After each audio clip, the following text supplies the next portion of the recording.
অরুণাচল প্রদেশ এবং সিকিম বিধানসভায় ভোট গণনা। অরুণাচলের 60 আসনের মধ্যে 10টিতে বিনা প্রতিদ্বন্দ্বিতায় জয় বিজেপির। সিকিমে 32 আসনে চলছে গণনা। প্রথম দফায় 19 এপ্রিল ভোট হয় ওই দুই রাজ্যে। অরুণাচল এবং সিকিম বিধানসভা নির্বাচন ছিল, সেখানে ভোট গণনা। অরুণাচলের 60 আসনের মধ্যে 10টিতে জয় বিজেপির। এখনো পর্যন্ত গণনা চলছে। অরুণাচল প্রদেশ এবং সিকিম বিধানসভার ভোট গণনা চলছে। অরুণাচলের 60টি আসনের মধ্যে 10টিতে বিনা প্রতিদ্বন্দ্বিতায় জয় লাভ বিজেপির। সিকিমে 32 আসনে চলছে গণনা।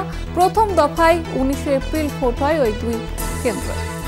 আপনাদের যেমনটা জানাচ্ছিলাম, অরুণাচল প্রদেশ এবং সিকিম বিধানসভায় ভোট গণনা চলছে। ইতিমধ্যে 10টিতে বিনা প্রতিদ্বন্দ্বিতায় জয় লাভ করেছে বিজেপি। অরুণাচলে 60টি আসন রয়েছে বিধানসভার আসন এবং তার মধ্যে 10টিতে বিনা প্রতিদ্বন্দ্বিতায় জয়লাভ করেছে বিজেপি। অন্যদিকে এখনো পর্যন্ত গণনা চলছে।